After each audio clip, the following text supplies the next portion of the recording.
What you are listening to is real. The participants are not actors. They are actual litigants with a case pending in the squared circle.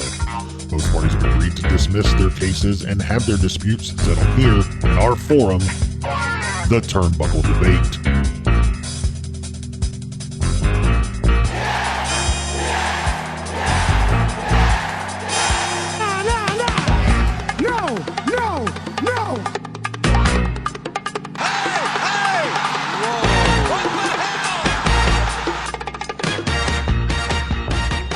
Hey everyone, welcome back to the Turnbuckle Debate. My name is Sneed. I'm Chad. I'm Tom, the OG Fit Kid, the staple of the Turnbuckle Debate. And our guest joining us today from the Tornado Tag Podcast, Anthony. What's going on, man? What is up, man? Tom, you got the OG Kid, OG, triple OG. I like that, man. You know how to put yourself over. Yeah, I'm Anthony from the Tornado Tag Podcast. Part of the IWEP network. I'm excited to be here. Thank you guys for having me. Yeah, man, we're excited too. Excited to have you. Tell us a little bit about Tornado Tag Podcast, what you got going on. Hit us with some info, man. All right. Yeah. So we've been going, we're coming up on our 4th year this year. We've been going strong. It essentially started with the premise of it was me as I started a podcast network. So I do a bunch of different things. And one of the shows I was like, oh, I want to talk pro wrestling. I want to get back into it. So I was a huge just WWE fan. I was one of those kids during the Attitude Era.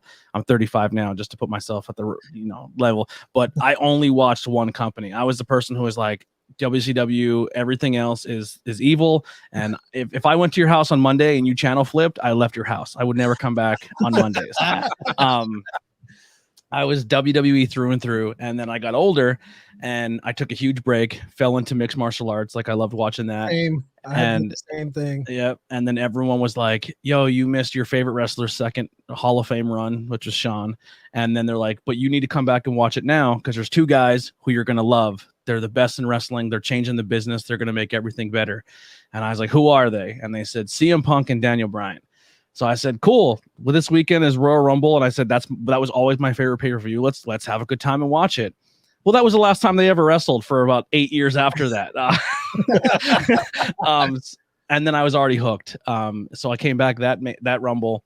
And maybe a couple months after that, we started the podcast. So the podcast is kind of essentially it changed a few times over the course of, like, we used to do weekly reviews. And then now we're at a point where it's just more or less topic based. So we'll do like Great American Bash 98, or 90 we just did. And we'll do a review of the show. And it's kind of me going back and checking out older history. And then I have people on my podcast who are just wrestling encyclopedias. They're very, very talented, very good.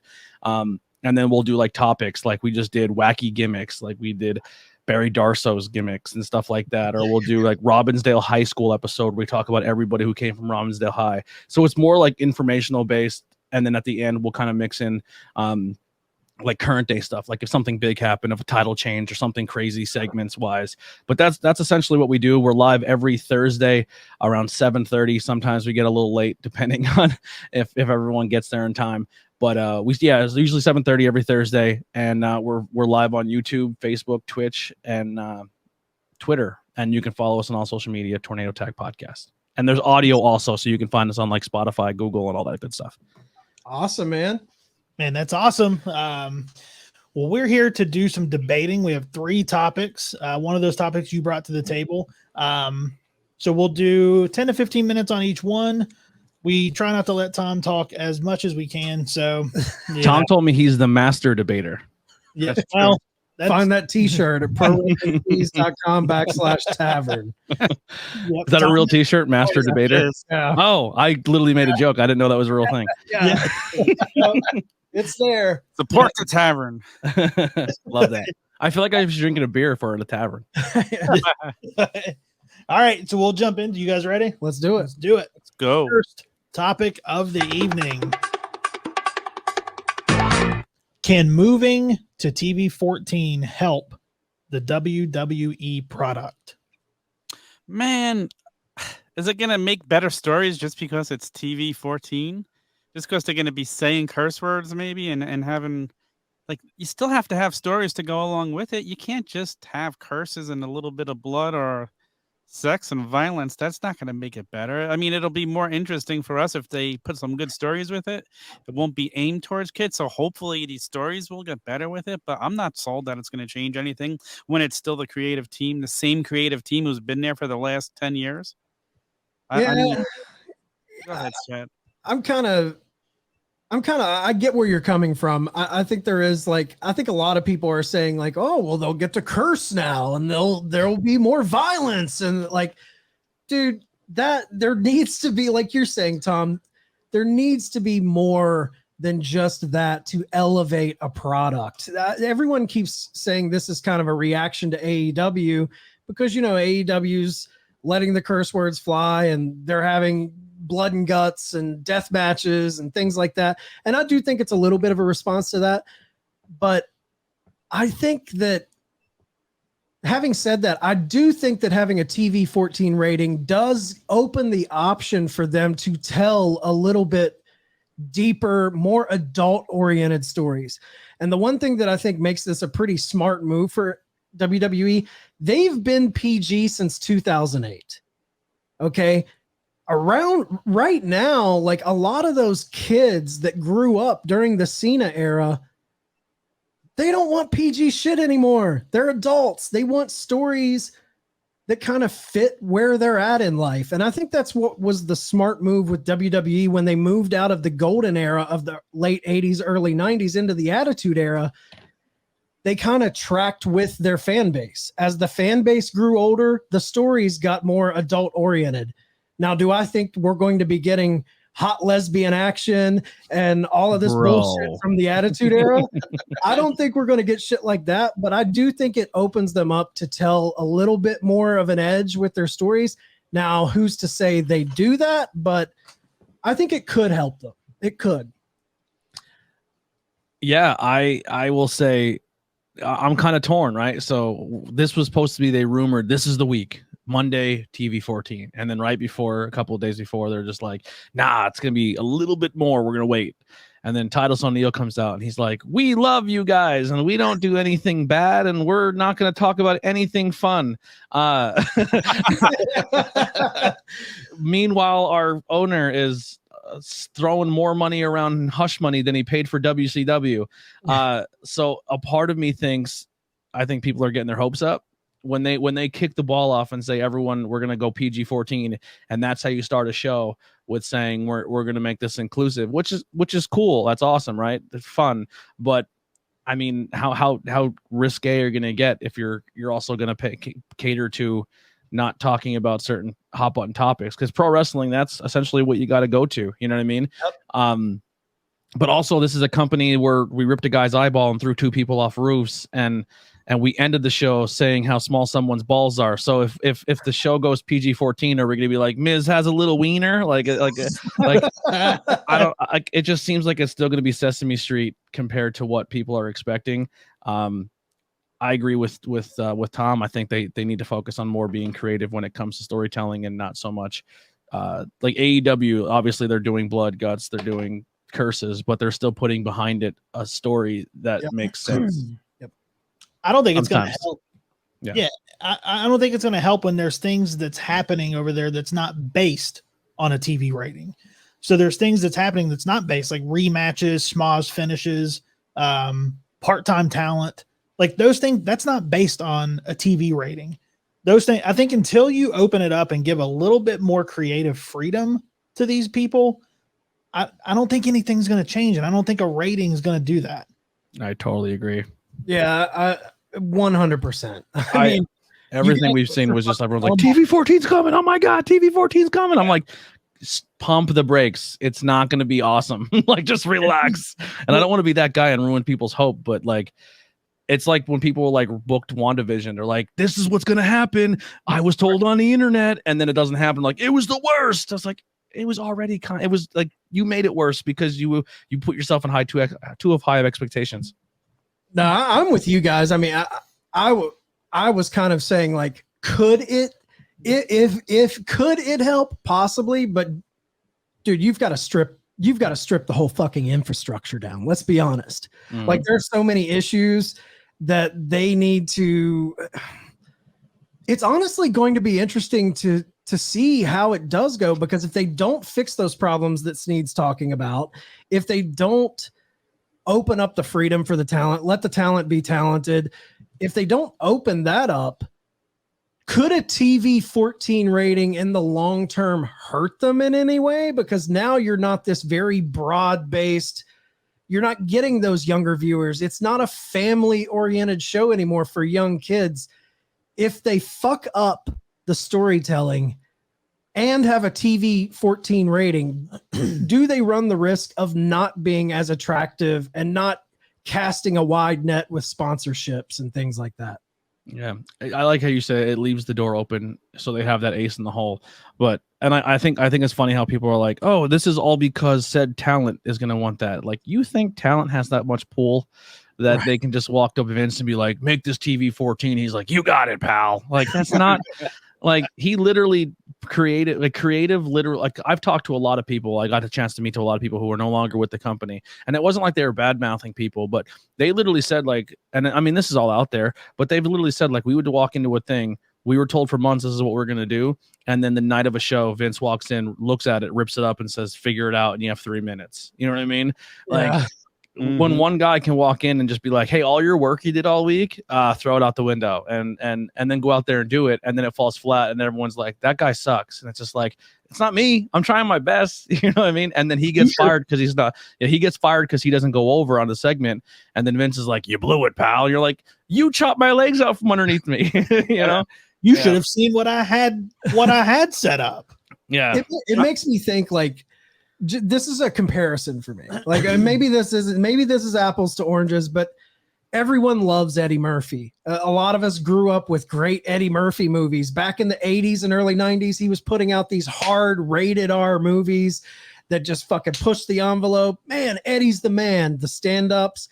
Then he went through his family phase, the daddy daycares, the nutty professors. Everyone's longing for him to go back to a rated R movie. Does a rating matter? Or if the script sucks for the movie, if the movie fucking sucks, the rating doesn't matter. Yeah. It doesn't matter if it's PG-13, PG, or rated R. If the movie itself is dog shit, who cares about the rating of the movie? If it's good, it's good. And I think you guys are hitting on it. There's more at play here than, man, this rating is just going to turn shit around for them. There's a lot more at stake. Yeah, Cody can come back and do Jesus stuff again, where he can come and carry his cross and get lashed and bleed all over the place and then almost die, but then fire back up and save the day. I can't wait for that to come back. That's going to be exciting. I'd be more excited if we found out they were going to allow the wrestlers to have more control over their creativity and let them start getting over organically instead of being handed this scripted gimmick crap that we see. I mean, look how it works in AEW. It's worked well for them. It's worked well in the Attitude Era when all those guys got themselves over.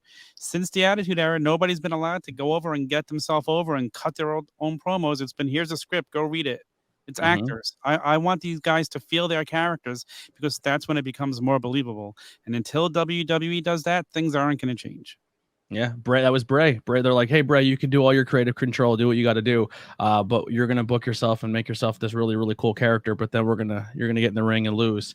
So all that work you did is gonna be for nothing. Yeah. Ultimate ball drop right there. Yeah. Ultimate ball. Like, they let him do his thing, get wild, get creative. Brought me back into the company a little bit. Like, oh shit, what are they doing with this guy? And then they just fucking booked him into oblivion. You're fired. Oh,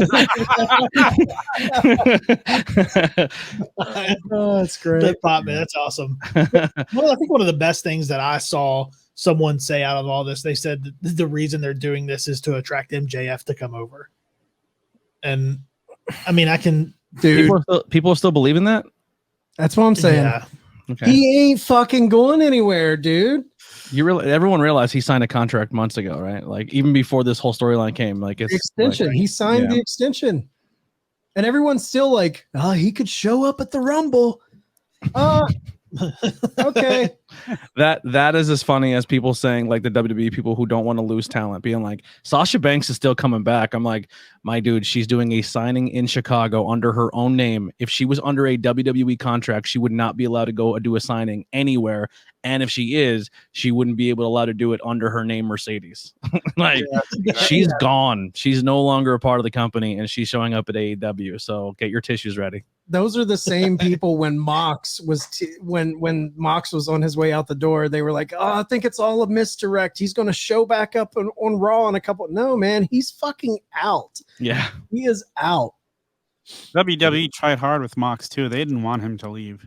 They were like doing. I hated everything Dean they can to Ambrose. try and keep him. His character, Dean Ambrose, did not do it for me. And then this John Moxley character, man, I fell in love with. And then he shows up at GCW and he shows up in Japan. Like, he shows up at an indie show. Like, he's so entertaining. He's one of the best in the world right now. Loved Mox. I liked Ambrose up until he came back from the injury. That whole run was garbage. When he was in the Shield in the beginning, I liked him. When he started doing that goofy plant shit, hot dog cart, fucking gas mask bullshit. You didn't like Mitch? That was terrible. You didn't like Mitch the Plant? So I actually liked the gas mask thing only because he didn't care anymore, and he was showing glimpses of what he can do when he doesn't give a shit and he can be himself. Because there was some things that he was doing that you can clearly tell he was hating what he was doing, but he was having fun with it. He's like, it doesn't matter. I'm out of here soon. So there was some things that he was saying and doing. You're like, oh, this guy has a little more to him. He can do things if nothing, you know what I mean? Yeah. So that's the only reason I like the gas mask era, because it was kind of like he didn't give a shit anymore.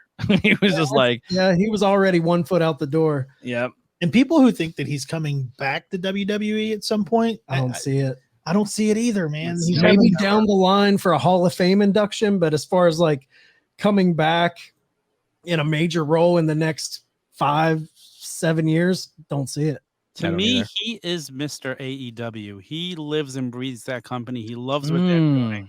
He's got the freedom to do what he wants. I can't ever see him leaving there because he gets to bleed. He gets to kick ass. He gets to wrestle. Like, he's in his glory there. I see. I think AEW, this is just my opinion from outside looking in. I think he's Mr. AEW, and I think he likes the money AEW is paying him. But I also like his contract. He has a contract that's like no other. Like, he can do whatever he wants. Like, Tony Khan can be like, oh, you know what? I really don't want you to do a death match at GCW. And he's like, oh, remember that paper? Yeah, I'm going to go do that. Like, I honestly think he's Mr. himself. I think he realized he was in such a bubble in WWE where he couldn't be himself. And he's like, listen, AEW is great and it gets me a TV exposure and it gets me where I want to be. But like, hey, if I'm going to go take a couple weeks and I'm going to work Japan, or I have a blast working GCW, like a lot of things behind the scenes, just from people I know and buddies in the industry, like he does a lot for people. Like, he works a dude at GCW or a talent in GCW and then goes to Tony Khan to be like, we need to get this guy to work. You know what I mean? He's helping. He's like Chris Jericho level, where he's getting people crossover and he's getting people opportunities on national television that you wouldn't normally see, because he's working the indie scene and he's seeing these younger talent. He's almost like a scout almost. Dude, he did the same thing for Killer Cross after he left WWE and called Triple H and saying, you need to bring this guy in because he thought he'd be a perfect fit there. Yeah. Like, the guy loves wrestling and just wants to help the industry in a whole. And big ups to Mox for negotiating a deal like that, because that opens the door for future talent to have a deal like that, where they do work some of that freedom into the contract, where they can get away with stuff like that. Absolutely. And I think Tony Khan knows that. I think Tony Khan is willing to do that for a guy like Mox. I mean, it's like, I can have this guy, and honestly, I don't think it hurts the company. I think it does nothing but add kind of independent credibility, global wrestling credibility to AEW. That the fact that one of their champions can pop up in a New Japan, can pop up in GCW, can pop up in Defy out in Seattle. So I think it's brilliant. Yeah, love it. All right. Anybody have any final things to say on this topic before we move on? No, we can move on, Sneed. Oh, thanks, Tom. Appreciate that. Appreciate it, bud. All right. So our second topic of the evening. Now, Anthony, this is the topic that you brought to the table, which is, will ROH be a successful second brand for AEW? Now, this is your question, so I'll defer to you to go on this one first. I'm biased because I want it to be successful in the worst way possible. I'm someone who didn't consume a lot of ROH, right? And then I started too late after it was pretty much gone. I was like, oh man, like how didn't this become something? Like literally, if you look back and you look at two brands that literally changed professional wrestling, and I give a lot of credit to like Chikara and ROH, because there are two Northeast brands that obviously were in my backyard that I didn't really pay a lot of attention to. But if you look at 90% of what's on wrestling on TV, all except maybe Roman Reigns, Brock Lesnar, and AJ Styles, I would even say maybe, but like 90% of what we're watching on TV came from those two promotions. You know what I mean? Like ROH was what started NXT. Chikara and ROH is now pretty much what's dominating most of the stars in AEW. And we're at a point now where AEW's roster is bloated. It is what it is. They have to put everybody in factions. They have to make all these teams to get everybody on TV. And they're still looking at other people. Like they're still sneaking in independent talent that they didn't quite give a contract to, at least we don't know of. Like this week on Fyter Fest, we're getting Willow Nightingale on TV again. And she's someone who was a big deal. Like she would be a great addition to a talent, to a women's roster, but maybe we can get more people who are like, hey, I don't have anything free on AEW, so let's kind of split up and put some people over in ROH, and we can build a secondary different style of show where maybe it's not completely serious, but we can do that. So I really, really hope it's something successful. I think this pay-per-view, they possibly announce a TV deal or something, where a streaming service where maybe it's like on the streaming service and you go watch it weekly on there. But I think it has so much potential. And the way they're building it with Mercedes Martinez as a champion, I'm going to say now and new for Claudio taking the title for the world, and Jay Lethal as your other champion. That's three dope names that you can build a brand around in a promotion. And we have Wheeler with Yuta over there. Like it can be really, really fun. And I want it to be something successful again. And but I do see how it can fall, but my hopes are super high on it. Yeah. I'm excited for it because I think it's going to help both Ring of Honor and AEW, because you're going to get some of those guys that are so talented and not getting used right in AEW to go be featured over there. And they're going to get stories, and we're going to see them working more. And you're going to see that. I think hopefully they keep the two rosters separated for the most part. I like some crossovers. I don't want it overdone, but it'll feel special if they do it the right way. And unlike WWE, I think they'll do it the right way. I think it's only going to be crossovers when it matters. I think it's going to be great. Again, I can't wait to see a TV deal, a streaming deal, something like that. But when they do finally go full speed ahead, I think, Tony Khan hasn't let us down yet. There's no reason to believe he's going to do so now. Can you imagine like a pay-per-view in like 6 months or to a year where they build up ROH, it's TV, now they're building it, and they have like their major show, and it's like returning back to ROH, CM Punk. Like you can do like I mean, obviously it's still a different version of ROH, but just saying like his name is going to be featured on an ROH pay-per-view again. That's right. Exciting. Daniel Bryant coming back to ROH, like that would be just fun to see again. Yeah.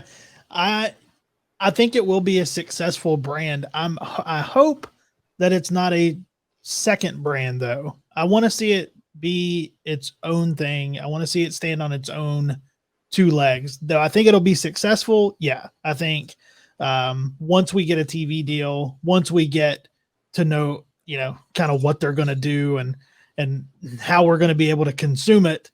I think that starting off, we'll have the names from AEW to get people to watch it. But I think hopefully once the snow globe settles and once everything's shaken up, hopefully that it's its own separate brand. But I do think it will be successful. For me, it's how do you define success? Because if we're talking with the hardcores, with the wrestling base, with the people who were fans of the OG ROH, I think it's going to be a true success. I think this has the opportunity with the right TV deal to be more in the consciousness of the pro wrestling fan, the casual pro wrestling fan, more so than the original ROH was.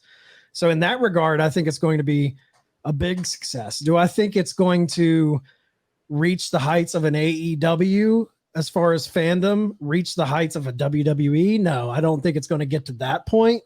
but with hardcore. But that's what we love about ROH.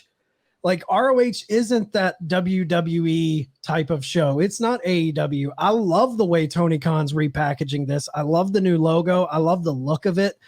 I love the promo videos they've been putting out. It has that HBO boxing feel where they're setting down the two opponents and they're having face-offs. Like Tony's doing a great job of kind of honoring the past of ROH, but at the same time giving it this new sports edge that feels completely different from AEW, and that's what I'm here for. And I think as long as that TV deal is spot on and people can find it and tune in to the weekly stories, I think they're setting themselves up for a recipe of success for sure.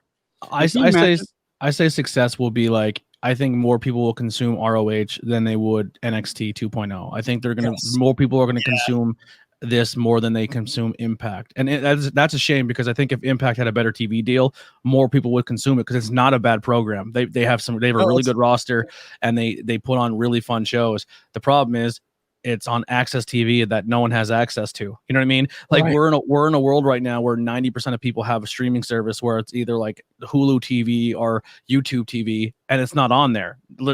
So unless you don't have cable, you can't watch unless you sit down that moment and watch it on Twitch. You know what I mean? Right. And it's just, it's a shame, because that roster is really, really talented, but I can definitely see that becoming almost like I don't think it's going to, like you said, I don't think it's going to beat Dynamite, but I think it can surpass Rampage numbers. I think it can do that. I think there's tons of potential, and I hope at first they keep it small arenas. I kind of wanted to keep that almost indie feel, but have a money budget behind it. So when you go to it, maybe there's only 400, 500 people, and you have that interaction where you can, like an indie show, where you can walk up and talk to the talent. Because I think that's really good too, that AEW is doing, is they're making their talent accessible. Like, hey, you can go work an indie show, or you can show up here and do meet and greets.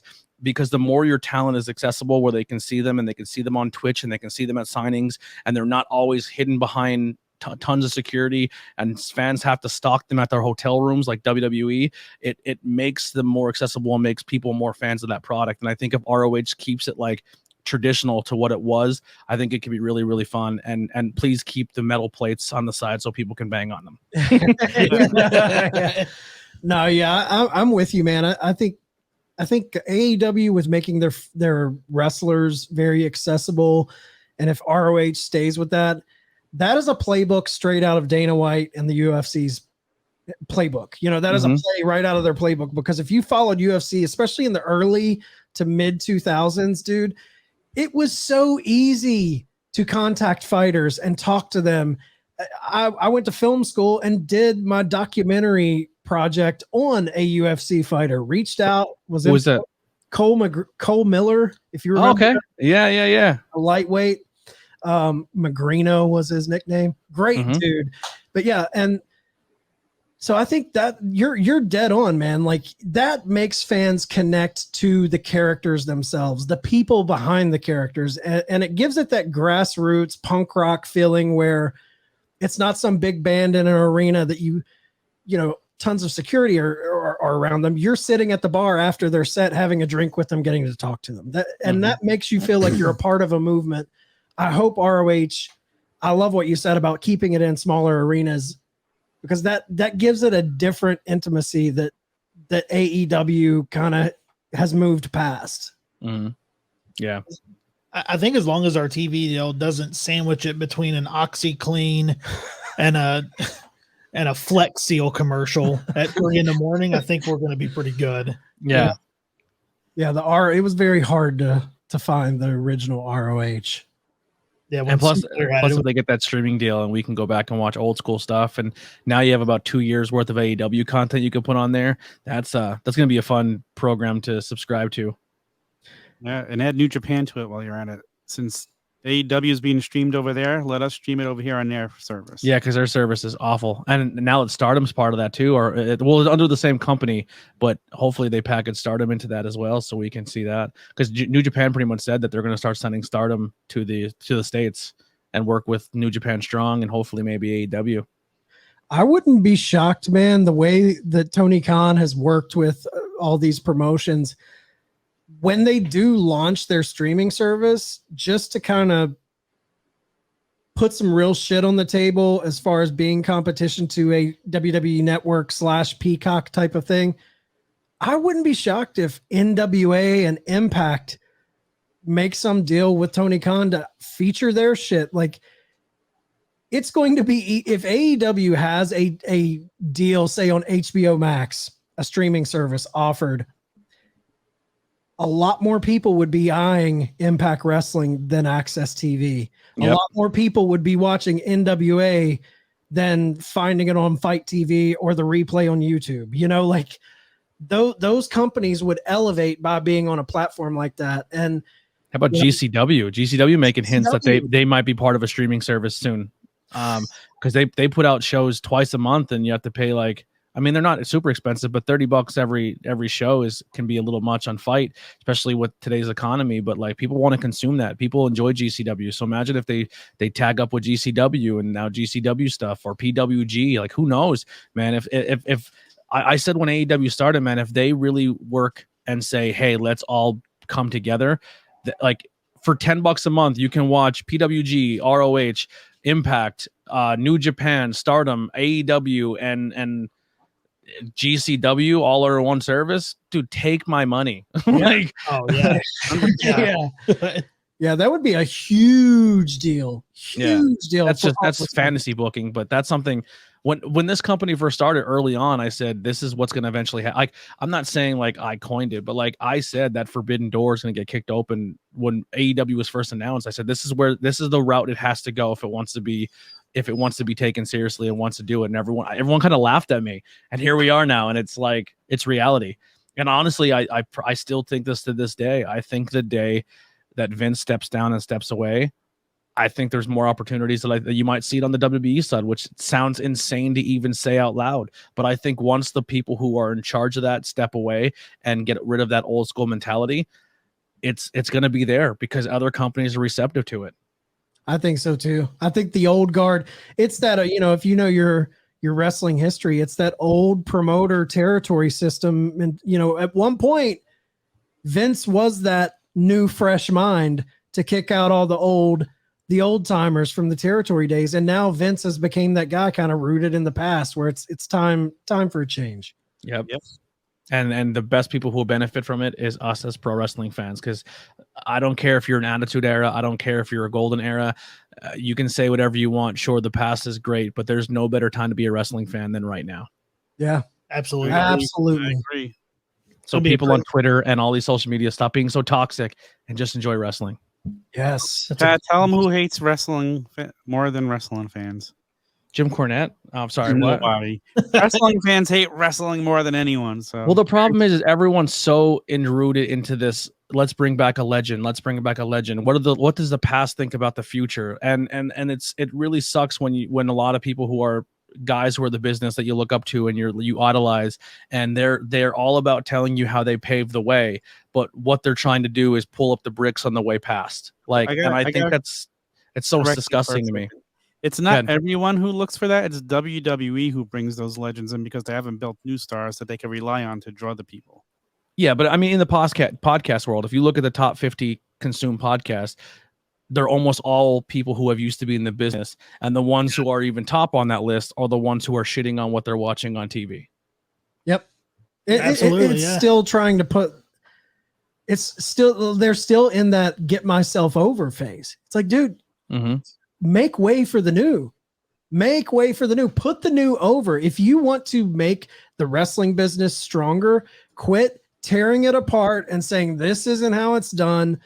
It benefits the business so much more if these legends like the Cornettes, like all of those type of guys that's out there, open yourself up to change, because at one point the shit you were doing, those guys that came before you were saying the exact same thing, and now you're repeating. 90% of what Cornette's doing is he's literally doing shtick, and he's a character at this point. Like, sure, he believes he believes some of the things he says, but he's hamming it up because he's smart to the business. He knows how to fire people up. He knows how to get people to keep listening. He's a fucking carny, man. Yeah. That's how you make money. That's how you make money. Stop being Model T humans, man. Yeah. All right. So we have one final topic. Are you guys ready to move on to it? Let's do it. Yeah. Last topic of the evening. Does Brock Lesnar reach the heights that he has without the help of Paul Heyman? No. Wow. Probably No. not. I mean, we've seen a different side of Brock this last year that's been a lot of fun and different. And it's like, wow, this guy can actually speak for himself. But when you have Paul Heyman as your guy, that's Dude, huge. how long did it fucking take him to get to that point, though? Right. So remember those promos in the early days? He sucked. Yeah. His mic work, like it took him years standing behind Heyman. And look, dude, he is a specimen. He is a fucking specimen. No one looks like him. He is a once in a lifetime type of guy. He looks like a monster. Do I think he would have had a great career? Yeah, if he got in the business and Heyman never took ownership on him, I'm sure he would have done things. But if he didn't have Heyman, and I'm not talking about just being his stick man, I'm talking about Heyman has a lot to do with like the inner workings of his career behind the scenes. His advocate. And that's not just a on-screen persona. Yeah, like Heyman was involved with his deal with UFC. You know, he handles a lot of Brock's business. If Heyman wasn't involved, it goes far deeper than just, he wouldn't have someone to cut promos for him. To me, he runs the risk. Lesnar without Heyman runs the risk of just being another Braun Strowman, another Bobby Lashley, another big man who Vince will probably put in a comedy angle at a certain point and be that big, lovable giant lug. He wouldn't be the beast incarnate. You know, he wouldn't be that guy to me. He wouldn't be the guy who broke Undertaker's undefeated streak. There is no chance in hell he is where he is today without Paul Heyman. 100%. And think about it this way too. If he never takes that break and walks away, we're never clamoring for his return. So he's just another guy who's there for 20 years. So that also added to him, which I bet Paul Heyman put that in his ear. You need to walk away now. I think Lesnar probably wanted that. Lesnar seems like a competitive guy. I mean, fuck, the guy tried to go back to the NFL. Yeah. You know, I feel like he has that competitive nature, but I do see what you're saying though. Like he had to go away for us to miss him. Yeah. He also has been very, very open and talking about how he struggles with some mental problems, like mental health issues, where he's saying like, dude, I'm such a shut-in that when I go to an arena and I go out in front of thousands and thousands of people, like I feel like I'm in my bubble, but also that's so draining to me. Like it's weird being out there and being around people and have to, like, he goes, I'm not a very big people person. So he comes out of his comfort zone to do what he's doing. And the fact that he's even going more out of his comfort zone now where he's like, we kind of joke saying what he was this big giant lovable bear. That's kind of him right now. Like he's going up to the railing and he's taking photos with fans and he's being like, it's such a cool dynamic to watch him now. And a lot of people are hating like, oh man, Lesnar's back. Like, how dare you? First off, this is not like we're talking about Bill Goldberg here. We're talking about Brock Lesnar. He can come back on TV whenever he wants. People are kind of still being sold on the fact when he was the champion and he was disappearing and not being the champion and he wasn't active. But that was all a plan. That was for you to hate the fact that he was leaning into the part-timer thing. And it was all designed to give that huge monster push to Drew McIntyre. Unfortunately, a global pandemic happened. You know what I mean?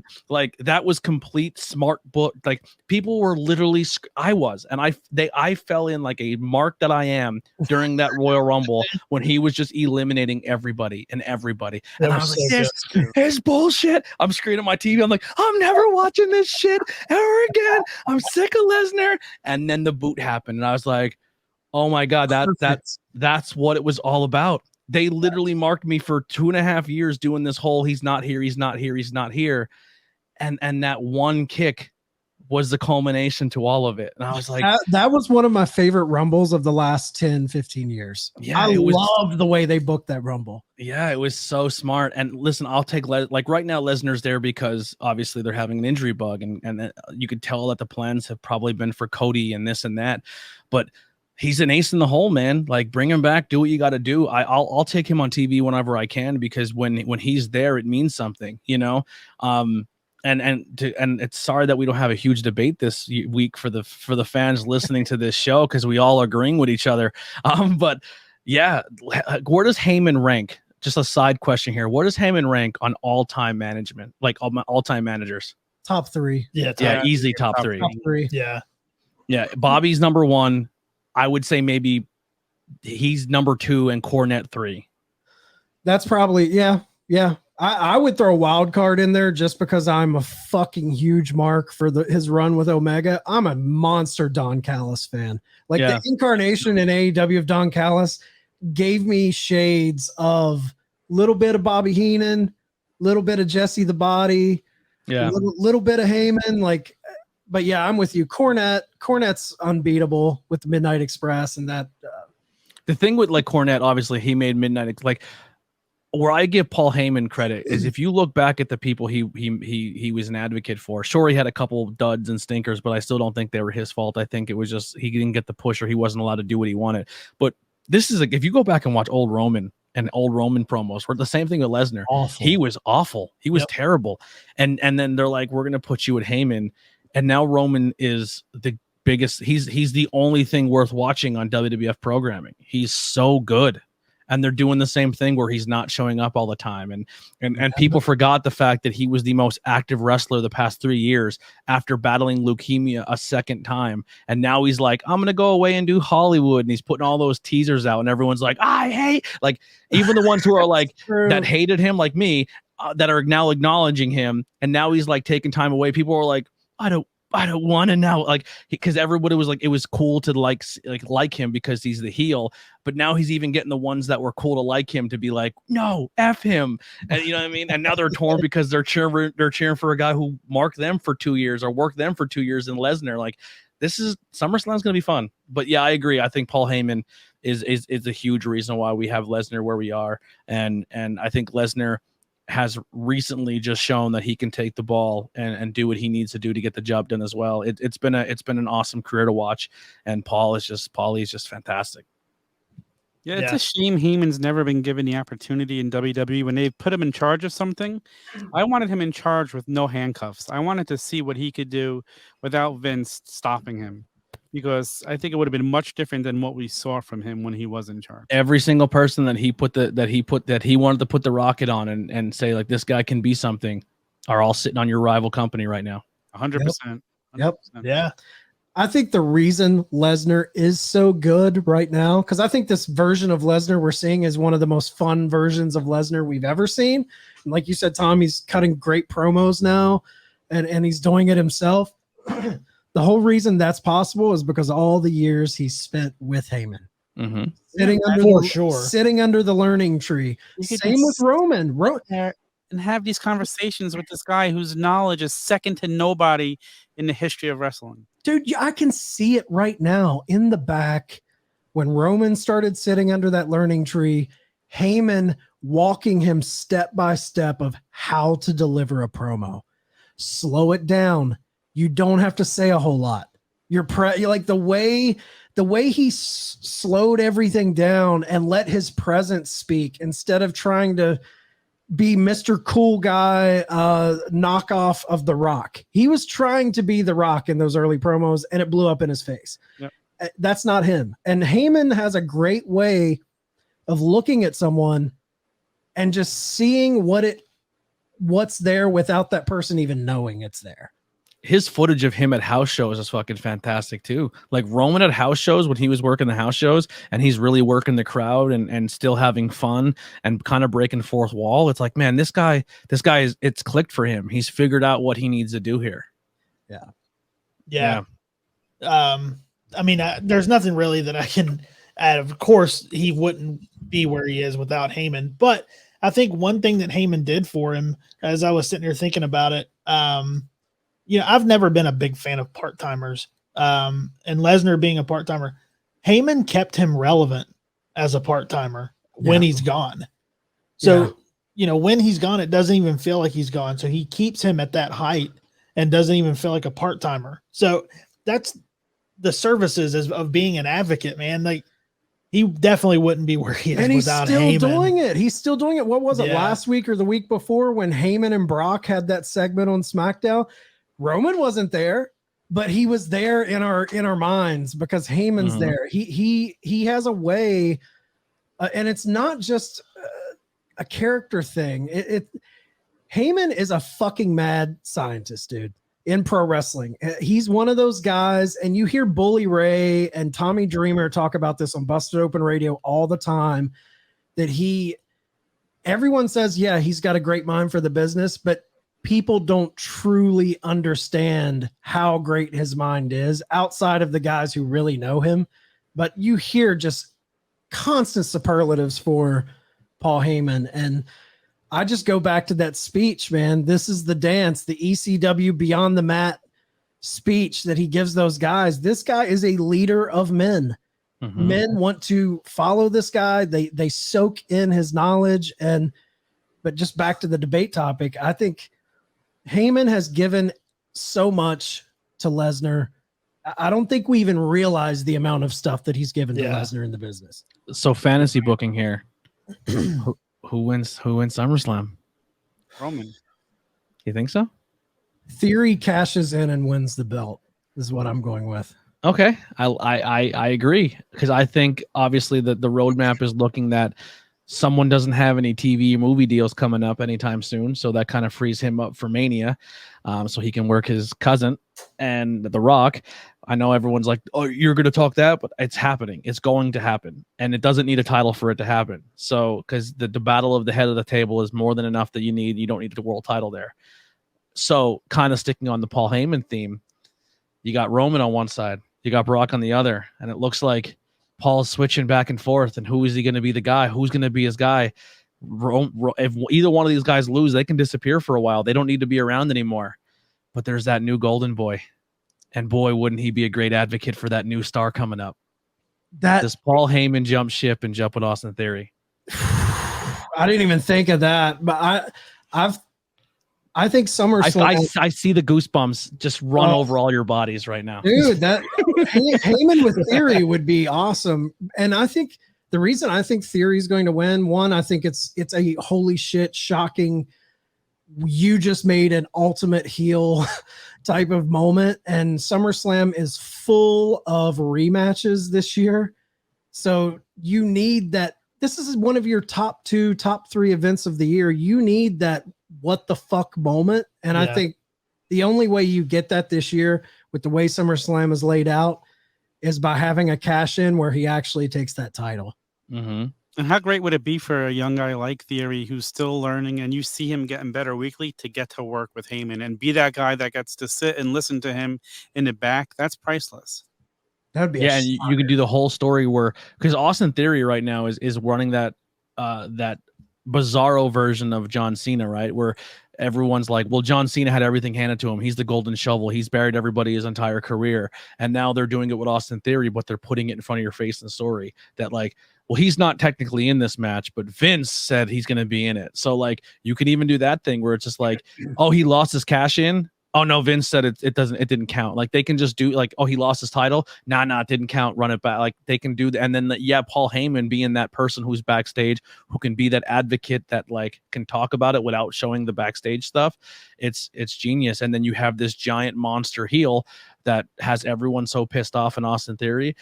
And then you have your giant golden boy babyface Cody Rhodes come back. And then there's your long-term storyline telling where you have a guy who has been this guy who's dominated outside of the company, comes back, and now you have this fresh upcoming guy who's jacked and who's good and who's everything. It's your new era going forward. It's exciting. It's an exciting thing. Only if WWE made it that fun for us, right? right. It's always fun to play the booker, and this is why. Yeah, and then once again, like WandaVision, we booked that Mephisto's going to be there, and WWE's like, hey, you like Shanky? Yeah, even though I would love Shanky as world champion. But anyway, I'm the only guy in the world who liked Jinder Mahal. I'm sorry. I thought it was different.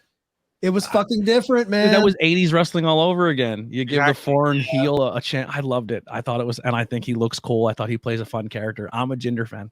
I don't think he's not Kenny Omega in the ring, but he's still very entertaining. He was a big character. Yeah. It was fun. And the only reason he lost the title when he did was so that he wouldn't have to fight Brock. They wanted somebody different to fight Brock. I don't think they were ready for him to actually lose that match yet, right before Survivor Series. A lot of steam got taken away by putting him with the Great Khali for a little bit there, because it was like, oh, he's no longer standing on his own. He has another big guy. But I get why they did it, because they wanted to break into a market. But I was a fan. I like characters. I'm a gimmick guy. Give me gimmicks all day.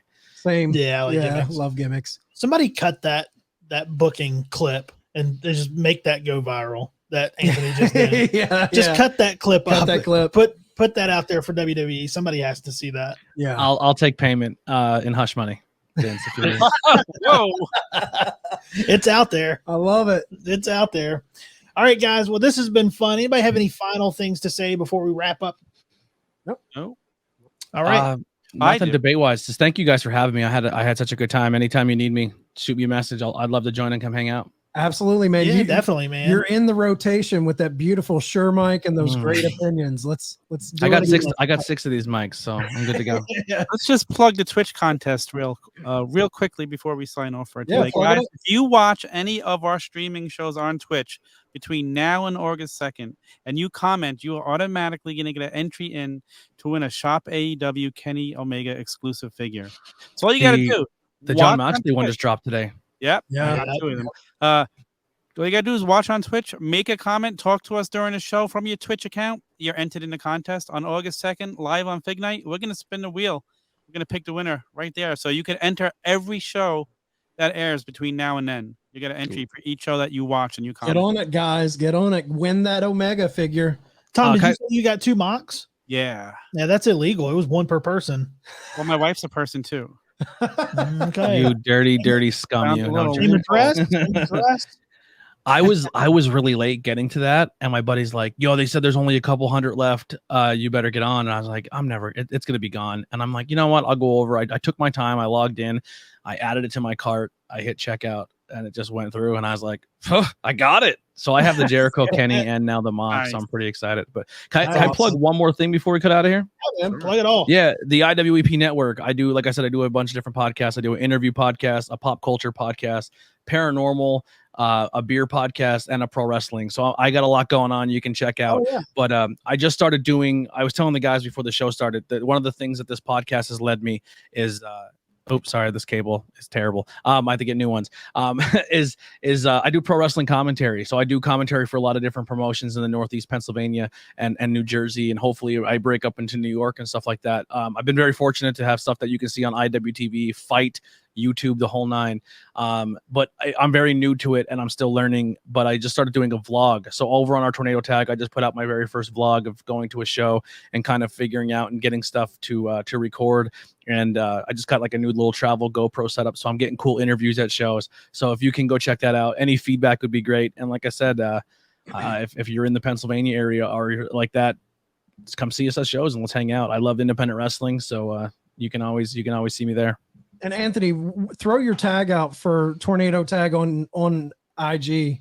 Just so I think if you just put Tornado Tag Podcast on anything, it'll show up. Okay, If it's not podcast, it's pod. So Tornado Tag Pod. But like I said, we're there. We have Patreon merch. We have the whole 9. You can come support. And I appreciate you guys having me. It was a blast. I love talking wrestling with people. Awesome, dude. We had a blast having you on. We'll definitely have you back. Had a lot of fun with this one. Maybe next time we can find something to disagree on. We were all on the same page, but I loved it. So yeah, but those are fun. Yeah. Are you guys Brett or Sean guys? Sean. Oh fuck, we can't get look at this. Yeah. Oh yeah. Did we just become best friends? Not joking. Yeah. All right, guys, that's going to wrap us up for this edition of the Turnbuckle Debate. Make sure you guys are following theturnbuckletavern.com for all of your tavern needs. Tom, we got a couple seconds. You already got some shit in. Get your shit in. Yeah, the OG Fig Kid, Twitter and Instagram. Don't forget Fig Night every Tuesday night, 7 p.m. Eastern, and Turnbuckle Sessions on Friday. Me and Mike Belcaster. Well, he was quick on that. He's getting real quick on it. Really quick. This guy's a professional. Yeah. Court is dismissed.